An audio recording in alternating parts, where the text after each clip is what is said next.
네, 동학개미들에게 존봉준이라고 불리는 분이 계십니다. 전 국민 금융교육에 앞장서시는 금융 전문가 존리 메리츠 자산운용 대표 모시고요. 바람직한 투자 자세에 대해서 한번 알아보겠습니다. 어서 오세요, 대표님. 안녕하세요. 안녕하십니까?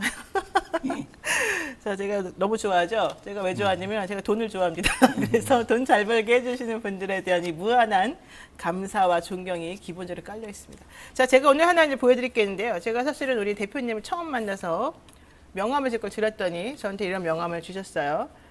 잘 안 보인다고, 예, 좀 자세히 보여준다는데. 전 명함이 이렇게 펼쳐지는 요즘 유행하는 핸드폰처럼 생긴 건지 처음 봤고, 왜 이렇게 잘 안 보이죠? 빨리빨리?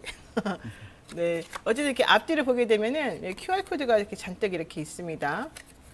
네. 저희 아이들에게도 금융교육을 시키려면 빨리 가입시켜라. 이렇게 말씀하셨는데, 보니까는 여성의 성장성이 기업의 성장성이다. 메리츠 더 우먼 펀드 뭐 이런 것도 있고요. 뭐 비대면 메리츠 펀드 투자 맵도 있고, 뭐 방문 계좌 개설할 때 어떻게 하라 이런 것도 나와 있고요. 하여튼간 되게 뭔가 복잡하고 많은데, 제가 이거를 금과 옥수처럼 여기면서 한번 저도 오늘부터 여기 오늘은 아니고요. 다음 주 월요일부터 한번 가입을 해봐가지고 정말로 수익이 나는지 안 나는지를 제가 이렇게 정기적으로 한번 여러분께 보고를 한번 해드리고 우리 대표님이 저에게 좀 책임감을 가지시기 제가 지금 한번 이렇게 강요를 한번 해보겠습니다. 여러분들도 한번 같이 동참해 주시고요. 자, 우선 첫 번째 제가 뭐 여쭤보고 싶은 것도 잔뜩 여쭤볼게요. 자, 우선 주식 투자자들 사이에서 워낙 유명하시고 사실 저도 성함은 많이 들었어요. 제가 네. 구체적인 내용은 잘 모르지만 우선 간단히 자기소개를 한번 부탁드릴까요? 아까 소개시켜준 대로요. 지금 메리츠 자산의 대표를 맡고 있고요.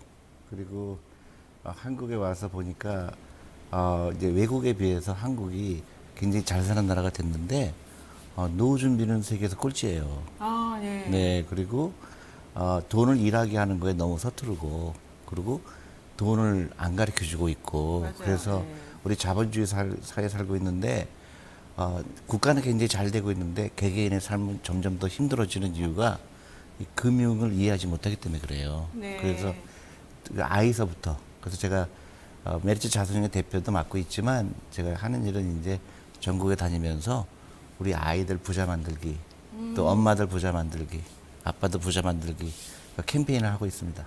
네, 그렇군요.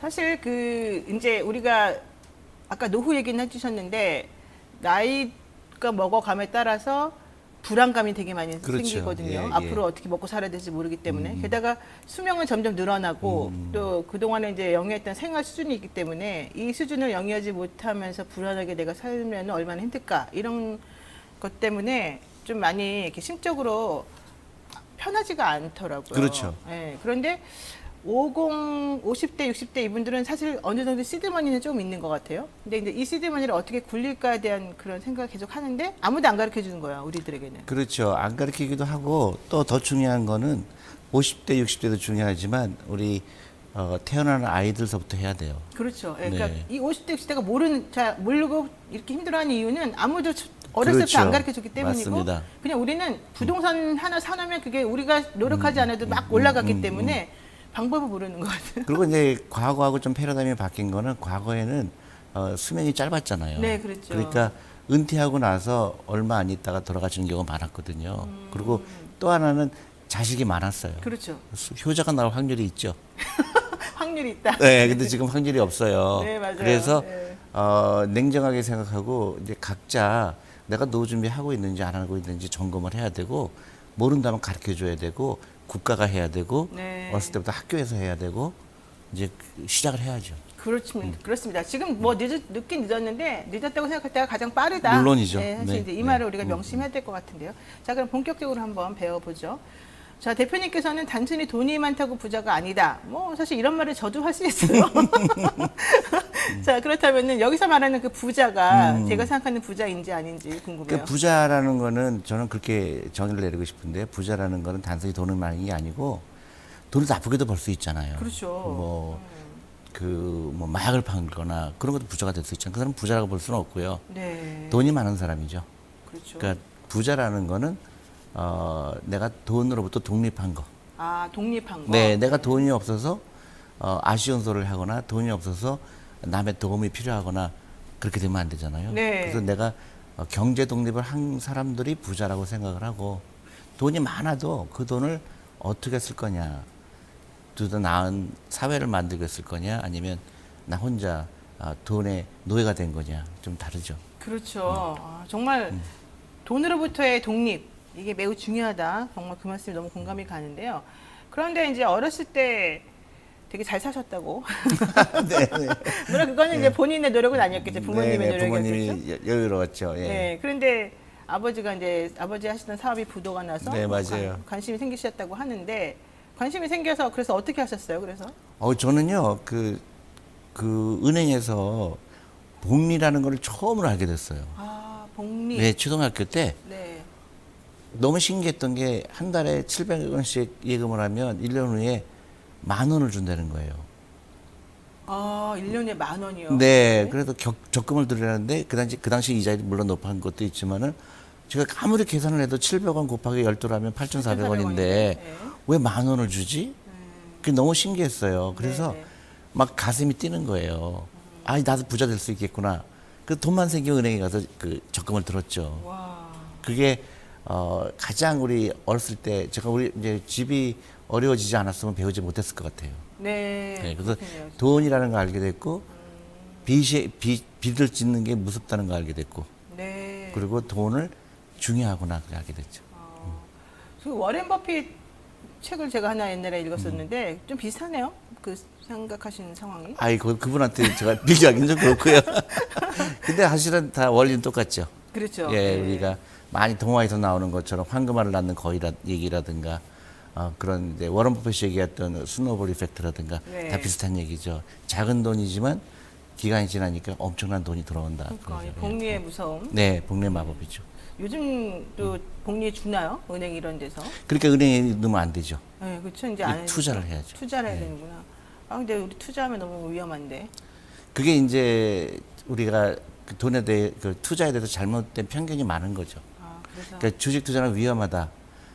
그 위험한 게 아니고 변동성인데 사람은 변동성을 위험이라고 착각을 하죠. 그렇군요. 네. 아 변동성을 위험이라고 착각한다. 그렇죠. 아, 자, 그 얘기는 조금 이따가 다시 한번 여쭤보도록 하고요. 그 세계 최초 한국 투자 펀드인 코리아 펀드를 만드셨다. 이게 1991년부터 15년간 운영했다. 이런 얘기가 지금 있는데, 요거는 어떻게 된 건가요? 그 되게 이제 재미난 스토리인데요. 이제 너무 옛날 일이라서 참 잘 기억을 못 할 텐데, 네. 그 제가 일하던 회사가 스코더 스티븐슨 클락이라는 회사였어요. 네. 근데 그 회사가 한국을 너무 좋아했어요. 왜 이렇게 좋아했어요? 그러니까 한국 사람이 갖고 있는 근면성, 근면성, 한국이 엄청난 나라가 될 거라는 한국 걸. 경제의 잠재적 네, 것도 그렇죠. 거고. 높은 교육열 이런 것들이 전 세계에서 찾기 힘든 나라 중에 하나다. 근데 더 결정적인 거는 주식이 너무 싼 거예요. 우리나라 기업이 저평가돼 있으니까 그런 네, 거죠. 그러니까 네. 아무도 모르는 거예요, 싼 거를요. 그래서 1980년대 한국 정부에 그 건의를 했어요. 스커더라는 회사가. 아, 네. 그 외국인들이 투자하기에 길을 열어달라. 그래서 코리아 펀드 법이 만들어지고 그 법에 의해서 만든 게 코리아 펀드죠. 아, 그래서 법까지 만들어서. 네, 했구나. 코리아 펀드 법을 만들었어요. 네, 네. 왜냐하면 그 당시는 외국인들이 투자를 못했기 때문에. 네. 그래서 저는 너무 영광스럽게 그 펀드 매니저가 됐죠. 네. 그래서 개인적으로는 그 저한테는 어떻게 보면 너무 행복한 그 저한테 라이프였던 게 그 당시에 전 세계를 다니면서 한국을 알리는 거죠. 한국 주식 이렇게 싸다. 바이코리아 뭐 이런 거요? 그렇죠. 그래서 뭐 런던에 가고 파리에 가고 해서 한국을 설계하는데 너무 쉬운 거예요. 왜냐하면 너무 쉽게 설득이 되는 거예요. 외국 사람들에게. 네, 이런 나라 있는지 몰랐다. 그래서 계속 우리가 증자할 때마다 더 돈을 쉽게 모으고. 모으죠. 네. 그래서 이제 보통 그 모을 때는 이제 뉴욕에서 시작해서 런던에 가서 파리 가는데 뉴욕서부터 다 차버리는 거예요. 그만큼 한국에 대해서 멀리 갈 필요도 없이 그냥 펀드 모금액이 그냥 미리 다 차버리는군요. 다들. 네, 그 정도로 한국이 그 팔기가 좋았죠. 근데 제가 이제 그런 일을 했다는 게 굉장히 저한테 영광이죠. 그렇군요. 지금 코리아 펀드 보니까요. 한국 주식에 투자한 세계 최초의 뮤추얼 펀드로서 뉴욕 증권거래소에 상장됐고 존리는 1984년 상장 당시 600억 원이던 펀드를 2005년에 1조 5천억 원으로 성장시켰다. 이렇게 또 자료가 나와 있습니다. 대단합니다. 자, 그런데요. 그럼 이제 구체적으로 한번 어떻게 네. 하면 우리가 좀 돈을 벌 수 있는지 한번 여쭤볼게요. 원래 사실 주식하면 회가 망신한다. 네, 저도 사실은요. 작년에 작년에 뭐 주식을 사면 엄청나게 괜찮을 거라고 생각해가지고 상장하는 주식을 2개를 제가 샀어요. 거금을 들여서 2억을 투자해가지고 지금 1억 됐습니다. 정말 아주 괴로워 죽겠습니다. 그래서 저는 요즘 그 생각을 해요. 주식하면 패가 망신한다. 너는 안 된다. 하지 말자. 이거 맞습니까? 제 생각에? 아니죠. 아니에요? 그리고 이제 제가 볼 때는 그 사람들은 주식 투자할 때, 그 주식을 살 때 가격이 오를 거라고 생각하고 사요. 네, 그렇죠, 사실은. 근데 그렇게 하면 안 되고요. 네. 내가 동업하고 싶은 회사를 사야죠. 아, 내가 동업하고 내가 이 회사를 갖고 싶어 해야 돼요. 갖고 싶은. 네, 예를 들어 제가 어떤 회사를 발견하면 막 너무너무 그 회사가 갖고 싶은 거죠. 내가 이 회사를 가지면 10년 후에는 내가 큰 경제적으로 큰 도움을 받겠구나 하는. 근데 사람들은 가격만 봐요. 그렇죠. 그러니까 실망하는 거예요. 근데 가격의 근거가 10만 원이 맞는지 5만 원이 맞는지 그건 중요하지 모르죠. 않아요. 우리는 몰라요. 모르고, 예. 그러니까 그 주식 투자가 굉장히 어려워지고 단기적으로 투자하게 되고 그다음에 괴로워지는 거죠. 근데 전혀 그렇게 생각하면 생각을 바꿔야 돼요. 근데 한국은 대부분 투자하는 사람들은 가격을 맞추는 거를 투자라고 착각을 하죠. 네. 주식을 모으는 거예요. 모으는 거다. 모으는 거. 내가 갖고 싶어. 예를 들어서 미국에서 워런 버핏이 했던 것처럼 네. 내가 매일 코카콜라를 마시는데 네. 코카콜라 주식을 돈 생길 때만 사야 되는 거죠. 그렇죠. 코카콜라라는 주식을 내가 갖고 있으면 얼마나 흐뭇해요. 내가 동업하고 싶잖아요. 내가 먹을 때마다 그렇죠. 내 회사가 원래 맞아요. 부자 되는 거고. 이해하기 쉽고. 그게 결국은 투자인데 아직도 우리는 이제 막 가격을 맞추는 걸로 얘기하고 보통 방송들도 뭐 이 고점이다 저점이다 이거를 뭐 샀다가 또 현금으로 바꾼 다음에 다시 사라. 그거 하나도 중요하지 않은 얘기들. 네. 그걸 맞출 수도 없고요. 그렇군요. 근데 사실은 작년에는 주식을 해서 쏠쏠했다 이런 사람들 많은데 또 올해는 지금 주식 반토막이다 막 이런 얘기 하잖아요. 왜 이럴까는 우리가 모르잖아요. 아무리 그 회사랑 내가 뭐 동업하고 싶어도 사실은 우리가 그런 것까지 다 아니요. 예측해서 주식 못하잖아요. 투자에 성공하려면 가장 중요한 게 하나가 있어요. 네. 시간이에요. 시간을 너무 안 줘요.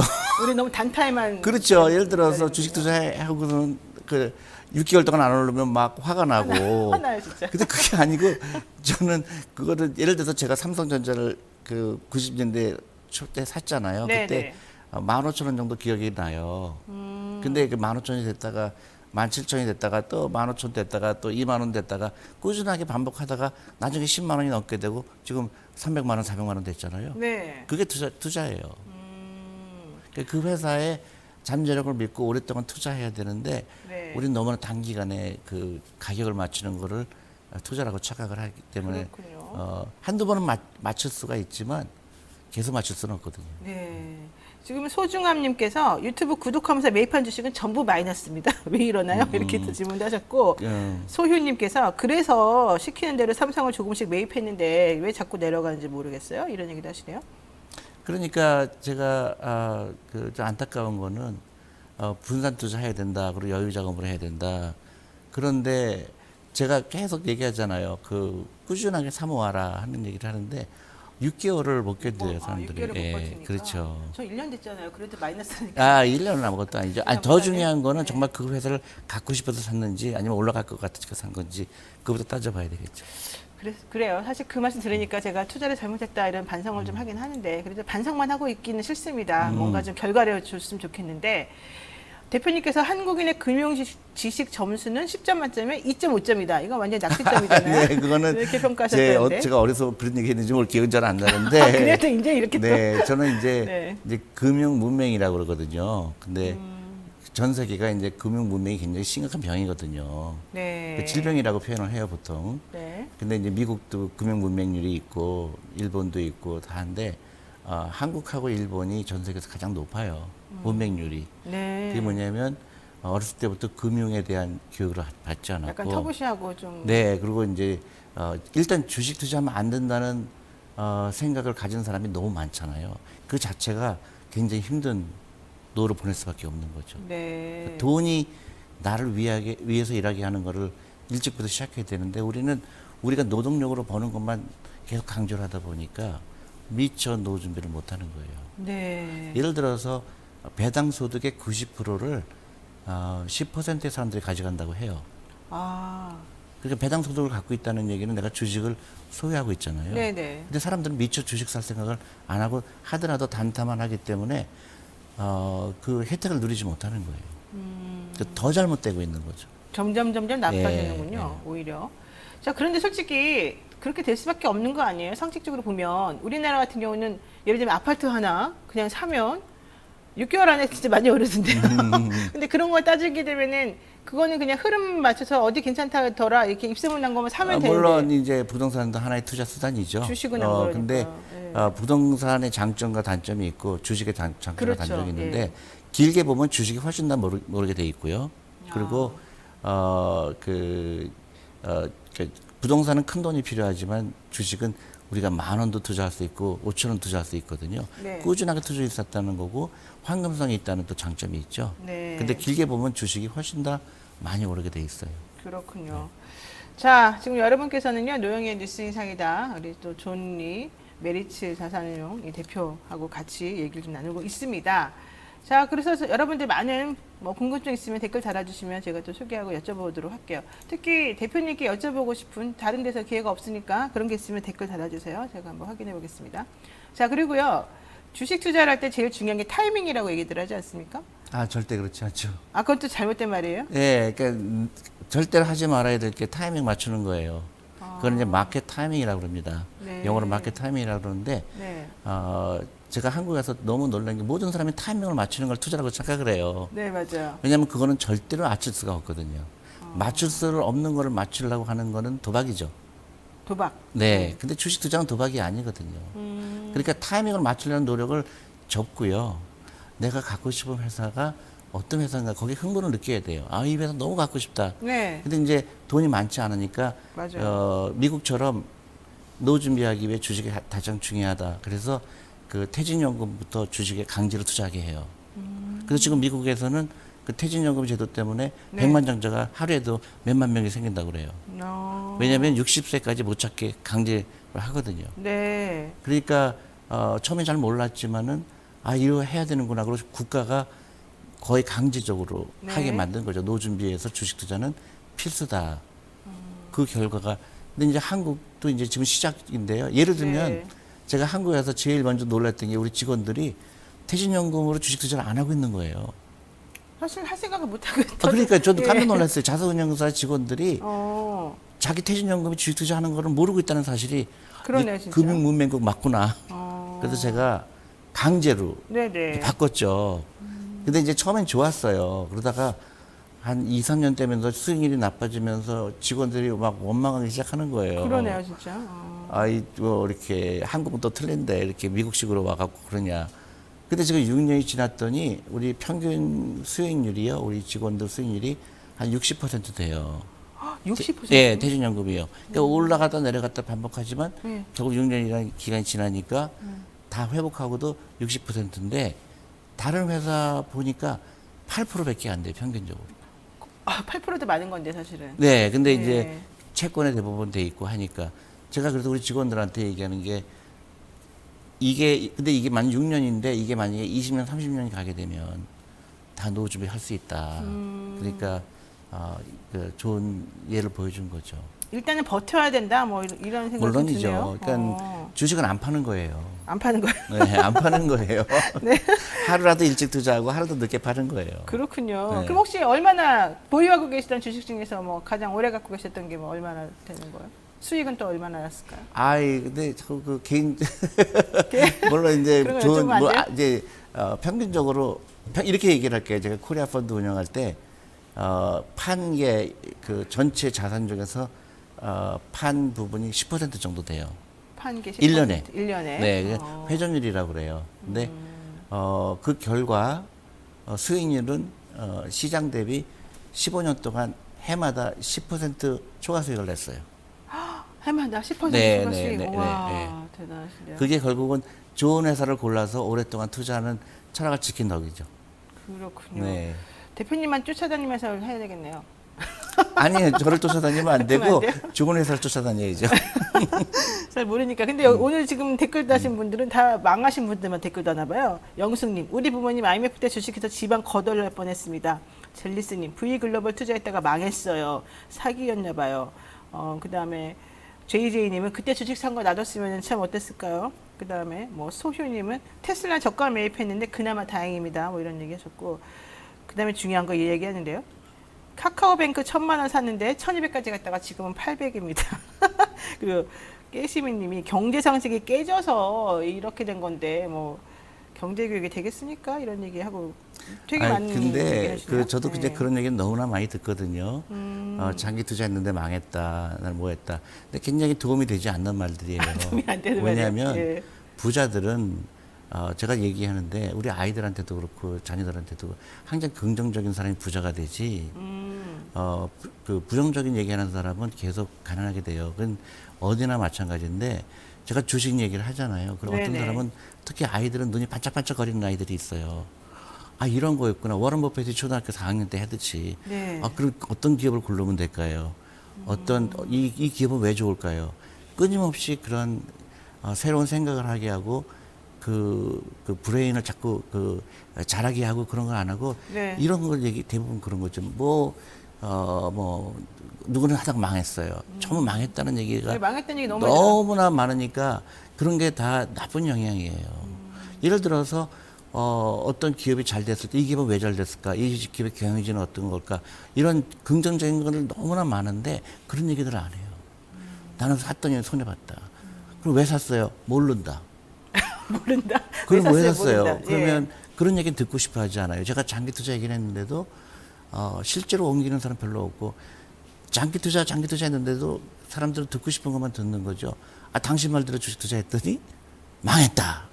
그게 또 글을 또 해보니까 또 사람들이 나쁜 영향을 받게 되고 네. 이제 그런 거에서 벗어나야 돼요. 우리 아이들서부터 네. 이런 자본주의 뭔가 그리고 주식이 산다는 건 뭘까? 주식을 산다는 거는요 굉장히 꿈을 크게 우리 아이들한테 꿈을 주는 거거든요.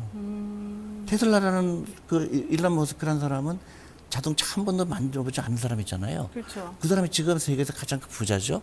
네. 테슬라 하나만 해도 지금 시가총액이 8,900조예요. 네. 현대자동차가 한 50조 될걸요? 네. 그럼 그런 거를 왜 그렇게 됐을까?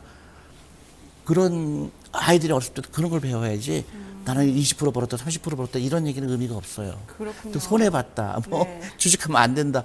너무 답답한 거예요. 그건 주식 투자가 아니고 네네. 그건 이제 카지노에 간 거죠. 주식 투자와 카지노하고는 다른 거죠. 그렇군요. 네. 지금 김인강님이라는 분이 증권회사 다니셨나 봐요. 저는 증권회사 다니면서 깡통 많이 만들었습니다. 이런 얘기도 하셨는데 이게 이제 우리나라 그 뭐 주식 공매도 이런 것 때문에 그런 아니요, 건가요? 공매도가 아니고요. 네, 왜 이러는 거예요? 그거예요. 이제 예를 들어서 기관 투자가들은 네. 아까 얘기했듯이 회전율이라고 그러거든요. 네. 주식을 사고 파는 그게 많지 않아요.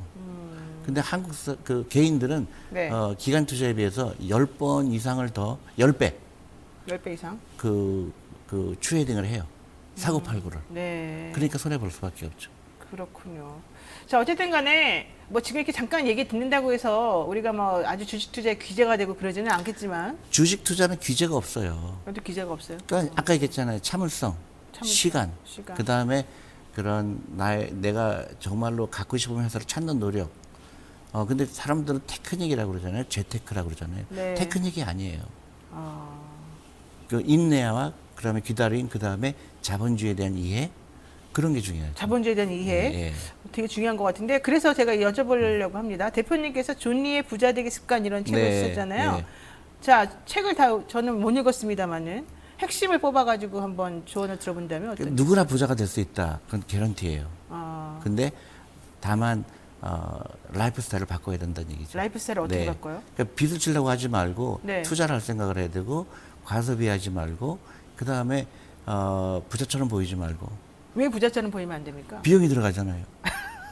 밥도 사야 되고. 그렇죠. 그다음에 외제차 사야 되죠. 외제차 사야 되고. 또 비싼 백 사야 되죠. 그 돈으로 투자된다 그러면 부자 되기 싫어도 부자가 돼요.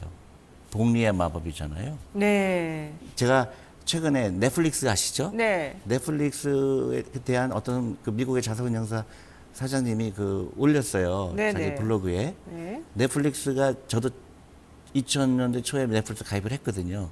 근데 한 달에 한 10,000원 정도 들어가잖아요. 네. 12,000원 들어가. 네. 근데 그거 10,000원으로 10불로 넷플릭스 주식을 샀으면 지금 얼마가 됐을까? 그런 이제 그러니까 미국의 자산운용 사장도 그 사람도 계속 장기 투자하라고 하는 사람이거든요. 네네. 근데 그것만 했더니 지금 20만 불 정도 돼요. 20만 불이요? 예, 2억 2천이에요. 그러니까 만 원이 아니라 10만 원 투자했다 그러면 22억이죠. 100만 원 투자했으면 어떻게 될까요? 우와. 220억이죠. 와, 그러네요. 진짜. 그게 복리의 마법이에요. 그래서 라이프 스타일이고 그러니까 그걸 이해하는 사람들은 시시하게 뭐 20% 벌었다, 30% 벌었다 이런 얘기 안 하죠. 그렇죠. 네. 50% 손해 봤다 그런 쓸데없는 얘기 안 하죠. 그러면 좋아요. 넷플릭스는 뭐 예전에 네. 사서 돈 벌었었어야 되지만 지금이라도 사면 됩니까? 이제 기회를 주신 얘기를 안 합니다. 예, 왜냐하면은 또 나중에 어떤 그걸 들을지 모르지만. 네, 아니, 그래도 우리 그 시청자에게 청취자에게 알려주셔야죠. 뭐 어떻게 좀 아니에요. 그러니까 저는 그거를 안 사라 돼요? 말라 하는 게 아니라 네. 이렇게 얘기하는 거죠. 넷플릭스가 정말로 그 여러분들이 봤을 때 이 회사가 정말로 나한테 감동을 주는 회사냐. 그런데 사람마다 틀리거든요. 네. 같은 펀드 매니저들도 어떤 사람은 사고 어떤 사람은 팔잖아요. 네. 근데 예를 들어서 우리가 이제 주니어 펀드 같은 경우는 우리 아이들이 살아갈 세상에 앞으로 어떤 회사가 잘 될까. 우리가 우리 아이들한테 사주는 주식들은 이런 거예요. 뭐 디즈니라든가 맥도날드라든가 네. 그다음에 그런 게임 회사라든가 네. 그거 괜찮은 건가 예, 봐요. IT 기업들 네. 그렇게 사주죠. 그게 미래의 산업이고 근데 우리 아이들이 갖고 싶은 회사들이 뭘까? 우리가 게임만 하는 게 아니라 게임 만드는 회사의 주식을 갖고 있게 하면 우리 아이들은 꿈은 커지죠. 네. 지금 우리 대표님께서 주식 어디 투자라고 말 안 한다고 하셨는데 사실 제가 들어보니까 몇 개 말씀하고 계시는 것 같아요. 아니, 그러니까 이게 우리가 투자하고 있는 회사를 말씀드리는 거죠. 네. 그러니까 그 월트 디즈니 같은 경우 그 무비에도 들어가고 굉장히 지금 그 회사가 갖고 있는 경영진이 너무너무 감동을 주거든요. 그래서 우리 아이들한테 주식만 투자하는 게 아니라 네. 어른들도 마찬가지지만 네. 그 투자한 회사의 웹사이트에 들어가면은 그 CEO가 하는 말들이 있어요. 네네. 감동을 주는 말들이 많아요. CEO가 하는 말 중에 감동을 주는 그렇죠. 거를. 일론 머스크가 어떤 생각을 갖고 있는지. 네. 일론 머스크가 그 주주총회 때마다 자기가 연설을 하잖아요. 그런 거 너무너무 우리 아이들이 좋은 말들이거든요. 나는 어떻게 회사를 운영하겠다. 어떻게 바라보고 세계를 어떻게 바라보고 나의 가치관이 뭐다. 그렇죠. 네, 그게 이제 나의 그 투자 방향이고 우리 사업 방향이다. 그러니까 내가 봐서 그거를 동의하면은 주식을 사는 거고 네네. 아니면 난 아닌 것 같다 그러면 안 사는 거거든요. 그러니까 그게 이제 우리가 투자하는 기본 자세예요. 네. 근데 한국에 투자하시는 분들이 투자한다 그러면서 아까 노영희 변호사님께서도 어떤 회사인지 모르고 사셨다고 네, 그랬잖아요. 저는 그냥 사람들이 그러니까 추천하니까. IPO 하니까 무조건 산 거잖아요. 네, 그래서 망했죠. 예. 가장 근본적인 걸 안 한 거죠. 그렇죠. 이 회사가 내가 갖고 싶은 건지 이걸 사면 올라가겠지 한 것 때문에 산 거잖아요. 근데 사실 그때도 그렇게 근거가 없는 건 아니었어요. 제가 처음에 생각했을 때 그게 왜 괜찮다고 생각했냐면 2차 전지 사업 하나하고 그다음에 미래 그 팜 관련된 거 이렇게 바이오 그거는 관련된 거 지극히 있잖아요. 부족하죠. 그 그건 좀 갖고는 안 돼요. 2차 전지 만드는 회사가 한두 개예요. 예를 들어서 나는 이 회사가 바이오 한다 그러니까 샀어요. 네. 너무너무 말도 안 되죠. 아까 무식한 거군요, 진짜로. 그렇죠. 바위에서 뭘 만드는지 또 그게 네. 어떤 위치를 차지하는지. 근데 가장 좋은 방법은 네. 그 회사의 그 재무제표를 봐야 돼요? 그쪽 홈페이지 들어가서 실제로 매출액이 늘어나고 있는지. 예를 들어 어떤 바이오 회사는 막 좋다고 샀는데 그 실체를 보면 빚이 엄청나게 많은 회사잖아요. 그렇죠. 사람들은 그걸 안 봐요. 맞아요. 그러면은 그냥 팔아요?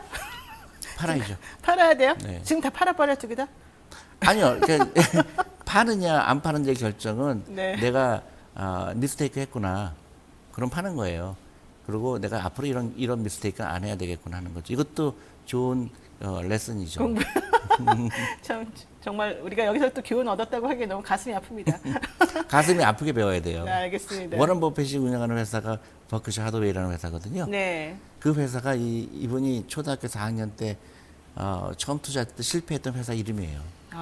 실패했던 네, 회사군요. 그래서 네. 그런 교훈을 있었기 때문에 또 그렇게 큰 부자가 됐던 거죠. 근데 전반적으로 네. 그 주식 투자에 대한 이해가 내가 이 기업을 소유한다는 거에 대해서 막 흥분이 돼야 돼요. 그렇지 않으면 하면 안 돼요.